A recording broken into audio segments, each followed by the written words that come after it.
एक छोटे से गांव में सुगना अपने 3 बेटों के साथ रहती थी। सुगना के तीनों बेटे तरुण, करुण और वरुण अद्भुत शक्तियों के मालिक थे, पर ये बात सुगना ने सबसे छुपा कर रखी थी। सुगना दूध बेचने का व्यापार करती थी। अरे तरुण, मैंने दूध दुह दिया है, तुम जाकर प्रमुख जी के घर दूध दे आओ। माँ, इतने सारे दूध का प्रमुख जी क्या करेंगे? उनके घर में शादी है, इस दूध की खीर और मिठाइयाँ बनेंगी। आराम से ले जाना, गिराना मत। भला मुझसे कभी कुछ गिरा है क्या माँ? तरुण ने दूध का घड़ा अपने सिर पर रख लिया और प्रमुख जी के घर की ओर चल पड़ा। रास्ते में उसका ध्यान भटका और वो एक पेड़ से टकराकर गिरने ही वाला था कि उसने अपनी शक्तियों का इस्तेमाल किया और उसने पूरी रफ्तार से घड़े को पकड़ लिया। दूध का एक छींटा तक जमीन पर नहीं छलका। आज तो बाल बाल बच गया।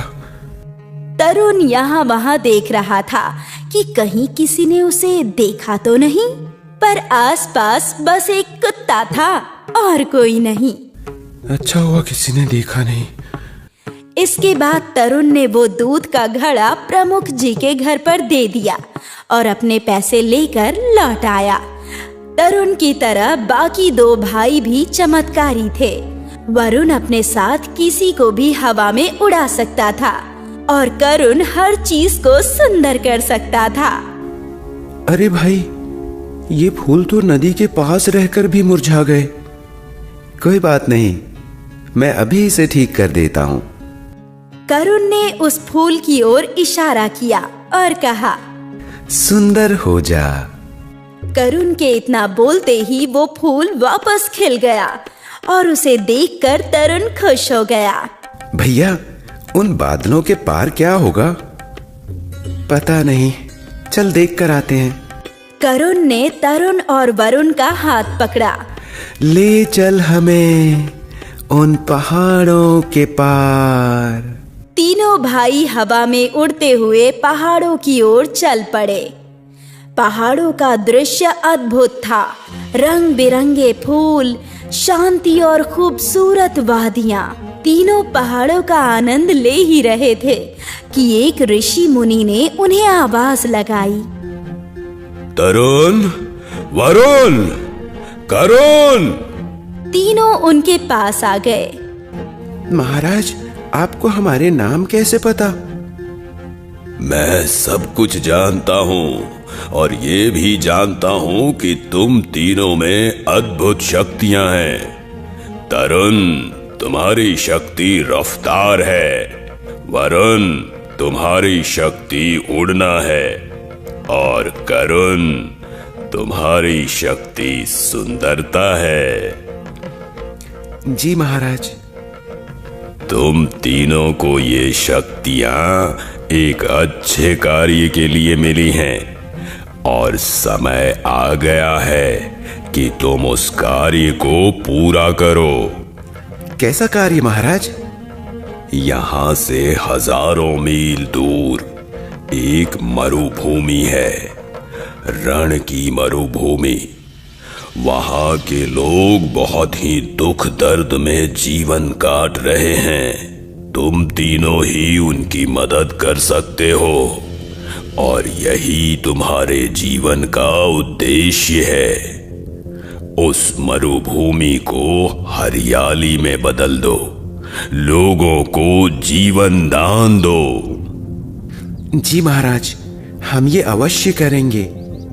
तीनों भाइयों ने ऋषि मुनि का आशीर्वाद लिया और वापस अपने घर लौट आए। लौटते ही उन्होंने सारी बात अपनी माँ को बताई। बेटा, पर मरुभूमि में जाना खतरे से खाली नहीं है।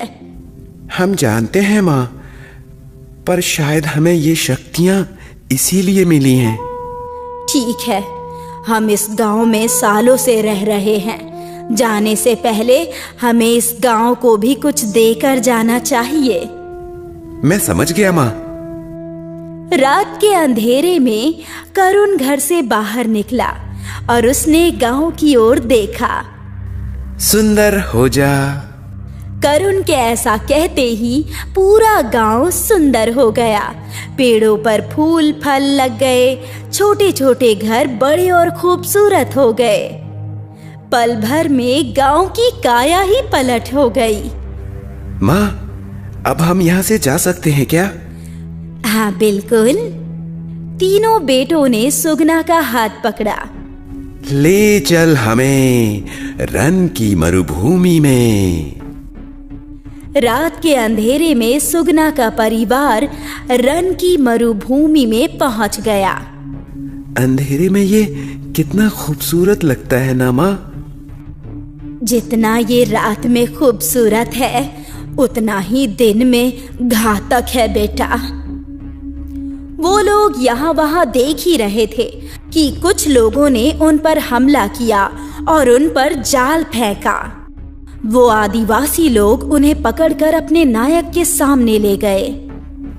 बाहरी लोग, तुम लोग यहाँ क्या कर रहे हो? क्या तुम लोग हम पर आक्रमण करने आए हो? नहीं नहीं, हम तो आपकी मदद करने आए हैं। तुम लोग हमारी क्या मदद कर सकते हो?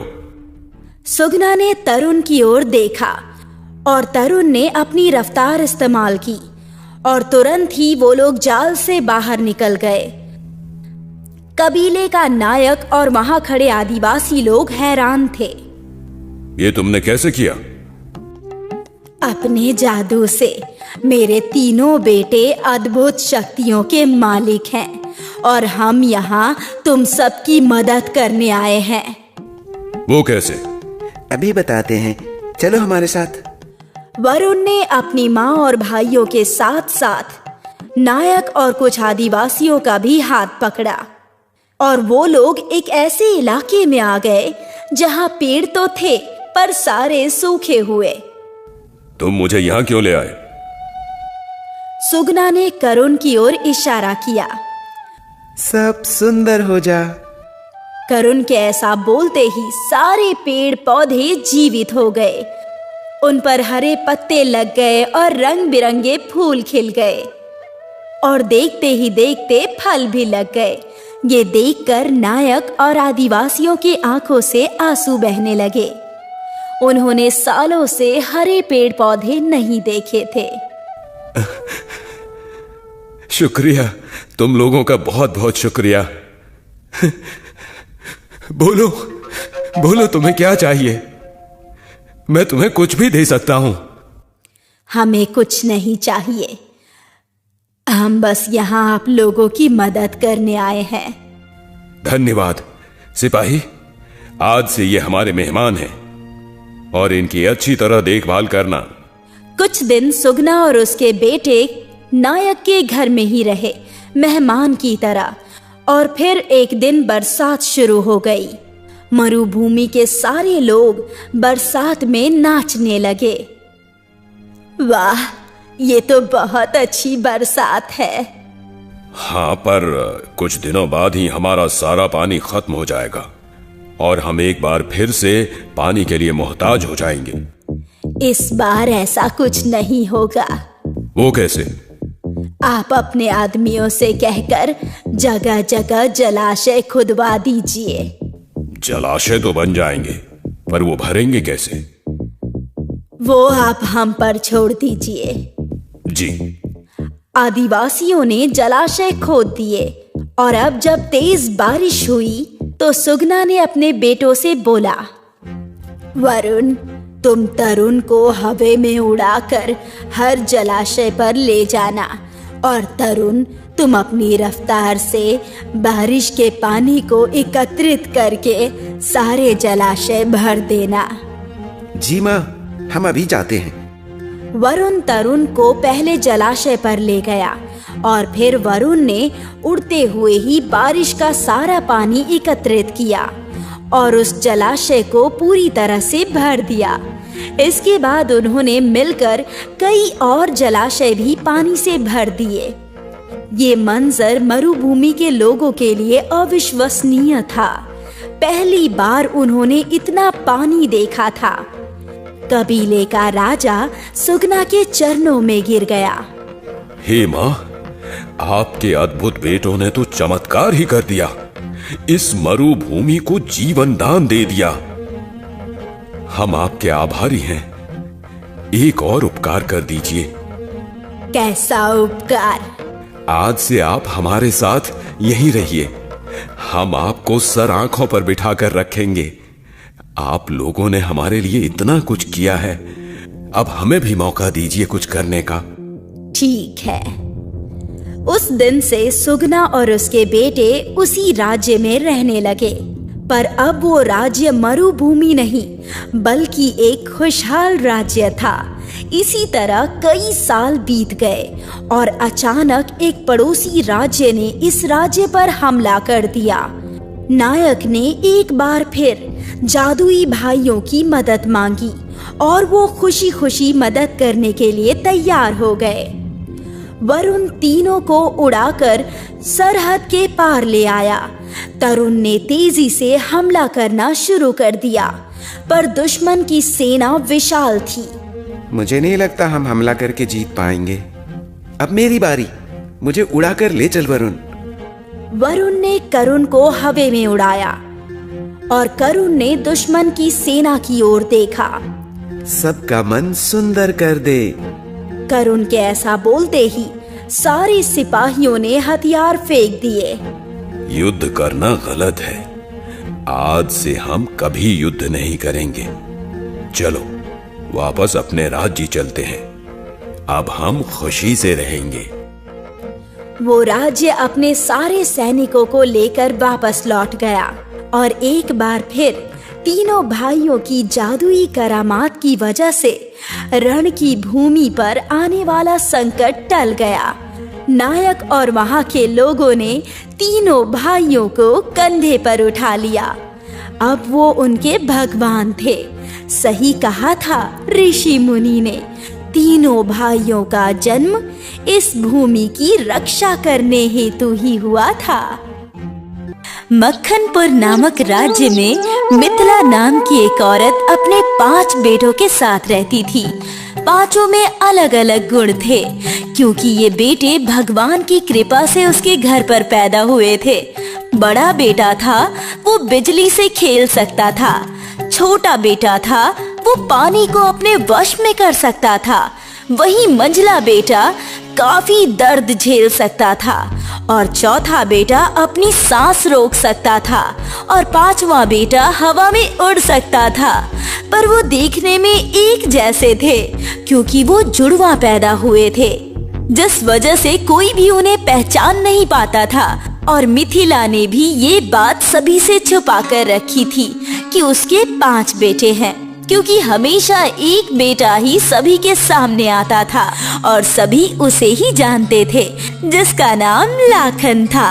लाखन, अरे तुम सभी सो जाओ, क्योंकि तुम्हें रात में समुद्र से सीप भी तो लानी है, जिससे हमें मोती मिल सके। हाँ हाँ माँ, हम सो जाते हैं, आप चिंता मत कीजिए। अरे चिंता की क्या बात है, तुम पांचों तो मेरे 5 रत्न हो और मुझे खुशी है कि हम सभी साथ हैं। हाँ माँ, और ऐसे ही हमेशा हम साथ रहेंगे, जिससे कोई भी हमारा कुछ नहीं बिगाड़ सकेगा। हाँ हाँ बेटो, अच्छा अब सो जाओ, बहुत रात हो गई है। इसके बाद वो सभी सो गए। आधी रात को सभी उठे और समुद्र में सीप पकड़ने के लिए नदी पर चले गए। अरे भाइयों, जब तक मैं समंदर का पानी अपने मुंह में करता हूँ, तब तक तुम लोग जल्दी जल्दी से सीप उठा लो। मैं सिर्फ 7 मिनट तक ऐसा कर सकता हूँ। हाँ हाँ भैया, हमें पता है, आपको रोजाना एक ही बात बताने की जरूरत नहीं है। हम जल्दी से सारी सीप उठाकर ले आएंगे। ठीक है, अब जल्दी से जाओ, मैं पानी अपने मुंह में भर लेता हूँ। और इसके बाद रामू ने सारा पानी अपने मुंह के अंदर भर लिया और इसके बाद उसके भाइयों ने जल्दी जल्दी सारी सीप उठा ली और फिर वो बाहर आ गए और फिर रामू ने सारा पानी छोड़ दिया। इसके बाद रामू ने कहा, आज सीप से मोती निकालकर चंदन बेचने जाएगा। ठीक है भैया, आज मैं जाता हूँ। और इसके बाद चंदन बाजार में मोती बेचने गया। सभी मछुआरों के मोती बहुत ही छोटे थे और बहुत को तो सीप मिलती भी नहीं थी, पर चंदन हमेशा बड़े बड़े मोती लाता था और उसके मोती कुछ ही देर में बिक जाते थे, जिस वजह से मछुआरे परेशान रहते। जब उसके सारे मोती बिक गए तो उसके पास सभी मछुआरे आए और उससे कहा, अरे भाई, तू इतने मोती कहाँ से ले आता है? हमें तो इतनी सीप मिलती ही नहीं है। हाँ, ये एकदम ठीक कह रहे हैं। मुझे तो ऐसा लगता है कि तू जादू टोना जानता है, इसी वजह से तू इतनी सारी सीप ले आता है। अरे नहीं नहीं भैया, ऐसा कुछ भी नहीं है, आपको गलतफहमी हुई है। अरे हमें गलतफहमी नहीं हुई है, हम क्या देखते नहीं है? तू रोज कितने बड़े बड़े मोती लाता है, जबकि हमारे मोती कितने छोटे होते हैं और तेरे मोती हमसे जल्दी बिक भी जाते हैं। बता तू क्या करता है? हाँ भैया, मैं बताता हूँ। आप लोग कल रात नदी के पास आ जाना, मैं आपको भी इतने ही मोती दे दूंगा। और इसके बाद वो वहाँ से चला आया। घर पर आने पर चंदन ने अपने भाइयों को सारी बात बताई तो उसके बड़े भाई रामू ने उससे कहा, तुम चिंता मत करो, कल मैं अकेला ही जाऊंगा, तुम लोग घर पर ही रहना। इसके बाद रात के समय वहाँ पर सभी मछुआरे पहुँच गए और रामू ने उन सभी से कहा, अच्छा, मैं अपने अंदर इस समंदर का पानी ले लूंगा, पर मैं सिर्फ 7 मिनट के लिए ही ऐसा कर सकता हूँ। अगर तुम लोगों ने इतनी देर में सीप नहीं ली तो मैं पानी को छोड़ दूंगा। अरे हाँ, तुम चिंता मत करो, तुम जल्दी से पानी अपने अंदर लो। इसके बाद रामू ने समंदर का सारा पानी अपने मुंह के अंदर ले लिया और सभी मौका देखकर सीप चुनने लगे, पर उन्हें बहुत ज्यादा समय हो गया। रामू बार बार उन्हें बुला रहा था पर कोई भी सुन नहीं रहा था और हार कर उसने सारा पानी वापस समुद्र में छोड़ दिया। पानी के प्रभाव से वो सभी चिल्लाने लगे, बचाओ बचाओ, कोई तो बचाओ, हम डूब रहे हैं, हमारी मदद करो। अरे बचाओ बचाओ, हम मर रहे हैं, हम डूब रहे हैं। हाँ, कोई तो बचाओ, इस रामू ने तो हमें मार डाला, बचाओ बचाओ। और कुछ ही देर में सारे मछुआरे डूबकर मर गए। जब ये बात महाराज को पता लगी तो मछुआरों के परिवार वाले रामू को पकड़कर महाराज के पास ले आए। ये मैं क्या सुन रहा हूँ? तुमने नदी में डुबाकर बहुत सारे लोगों को मार दिया है। नहीं नहीं मालिक, हमने चेतावनी दी थी कि मैं 7 मिनट से ज्यादा अपने मुंह के अंदर पानी नहीं रख सकता हूं, पर इन्होंने मेरी चेतावनी मानी ही नहीं, इसी वजह से यह हादसा हो गया। मुझे कुछ नहीं पता है, तुमने लोगों को मारा है और इसकी सजा ये है कि अब तुम्हें भी नदी में डुबा कर मारा जाएगा। तुम्हारी कोई आखिरी इच्छा है तो तुम हमें बताओ, हम वो जरूर पूरी करेंगे। हाँ हाँ मालिक, मेरी एक आखिरी इच्छा है कि मैं अपनी मां से मिलकर आऊं। ठीक है, तुम जाओ, तुम्हें कल समंदर के पानी में डुबाकर मारा जाएगा। और इसके बाद रामू अपने घर पर आया और सारी बात बताई। इस पर चंदन ने उससे कहा, भाई आप चिंता मत कीजिए, सब कुछ ठीक हो जाएगा। अगले दिन रामू समुद्र पर पहुंचा और इसके बाद राजा ने उससे कहा, अब तुम जाओ और जाकर इस समंदर में डूब जाओ। ये सुनकर रामू उस समुद्र में चला गया, पर समुद्र ने उसका कुछ नहीं बिगाड़ा। ऐसा लग रहा था मानो समुद्र उसका दास हो और वो उसी के इशारों पर चल रहा हो। ये देखकर सभी बहुत हैरान हुए। अरे ये क्या हो रहा है? रामू को तो कुछ हो ही नहीं रहा है। ऐसा लग रहा है मानो समंदर उसकी बात मान रहा हो और वो उसे कुछ कर ही नहीं रहा हो। ये देखकर राजा भी काफी हैरान हुआ और रामू समुद्र से बाहर आ गया। रामू को सही सलामत देखकर राजा ने उससे कहा, अरे ये कैसे हो गया? तुम्हें समंदर ने डुबोया क्यों नहीं? ऐसा कैसे हो सकता है? मुझे तो कुछ समझ में ही नहीं आ रहा। पर रामू चुपचाप वहां पर खड़ा रहा। इस पर राजा ने कहा, ठीक है, कल तुम्हें करंट दिया जाएगा, तब देखते हैं तुम कैसे बचते हो। क्या तुम्हारी कोई आखिरी इच्छा है? हाँ मालिक, मुझे अपने घर माँ से मिलने जाना है, क्योंकि कल पूरी रात मेरी माँ बहुत रोई है। क्योंकि जब उन्हें पता लगा कि मैं मरने वाला हूं, तो उन्होंने रो रो कर अपना बुरा हाल कर लिया। ठीक है, तुम जाओ। अब तुम्हें कल बिजली से करंट दिलवाया जाएगा। इसके बाद रामू घर पर आ जाता है और सारी बात बताता है। इस पर लाखन ने कहा, आप भैया चिंता मत कीजिए, कल मैं आपकी जगह पर जाऊंगा, क्योंकि मुझे तो बिजली से कुछ होता ही नहीं है। ये सुनकर सभी लोग बहुत खुश हुए और फिर अगले दिन रामू की जगह पर लाखन वहां पहुंच गया। और उसके बाद जैसे ही लाखन को करंट लगाया गया, उसे कुछ नहीं हुआ, उल्टा उस व्यक्ति को करंट लग गया जो लाखन को करंट लगा रहा था। मुझे तो बहुत मजा आ रहा है इस बिजली के करंट से। आहा, धम ता धम ता धन ता धन दिन ता धन दिन ता धन ता ता धन ता दिन दा। आहा, ये देखकर लोग बहुत हैरान हुए। लोगों को समझ में ही नहीं आ रहा था कि आखिर रामू को करंट क्यों नहीं लग रहा है। ये देखकर राजा भी बड़ा हैरान हुआ और इसके बाद लाखन वहां से आ गया। इस पर राजा ने कहा, अरे ये कैसे हो सकता है? तुम्हें करंट क्यों नहीं लगा? मुझे तो कुछ समझ में ही नहीं आ रहा है।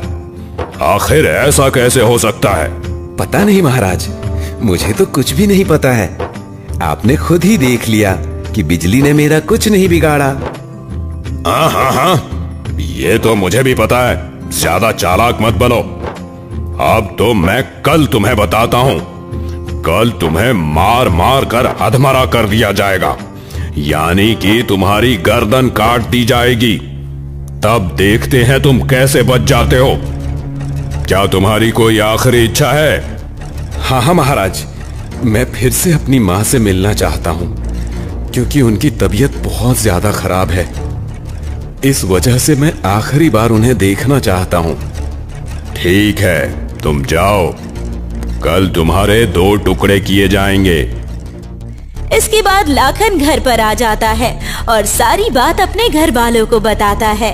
इस पर चंदन ने कहा, भैया, कल मैं आपकी जगह पर जाऊंगा, क्योंकि आपको तो पता ही है कि मुझ पर मार का कोई असर नहीं होता है, ना ही मेरे टुकड़े हो सकते हैं। मैं बहुत ही मजबूत हूँ। हाँ, मुझे पता है। इसके बाद अगले दिन चंदन वहां पहुंच जाता है। उसके बाद जैसे ही एक आदमी चंदन के शरीर पर तलवार चलाता है, वो तलवार टूट जाती है, पर चंदन के शरीर को कुछ नहीं होता। ये देखकर राजा बहुत हैरान हुआ कि आखिर ये सब कैसे हो रहा है। और फिर सबसे अंत में राजा कहता है, अब इसे जमीन में गाड़ दिया जाएगा, जिससे ये जिंदा नहीं बच सकेगा। और इसके बाद राजा फिर उससे आखिरी इच्छा पूछता है और फिर से वो वही इच्छा बताता है। घर आने पर वो सारी बात अपने परिवार वालों को बताता है। इस पर रमेश कहता है, अब भैया मैं आपकी जगह पर जाऊंगा, क्योंकि मैं बहुत देर तक सांस रोक सकता हूँ। इसके बाद रमेश वहां पहुंच जाता है और उसे जमीन में गाड़ दिया जाता है। इसके बाद सभी वहां से चले आते हैं। जब रात होती है तो मिथिला अपने चारों लड़कों को लेकर वहां जाती है और जमीन खोदकर रमेश को बाहर निकाल लेती है और उनसे कहती है, अब हम ये गांव छोड़कर चले जाएंगे, हम दूसरे गांव में जाकर रहेंगे। इसके बाद 5वां बेटा उन 5 को एक बड़ी सी पोटली में रखता है और अपने कंधे पर बिठाकर उन्हें उड़ा ले जाता है और वो लोग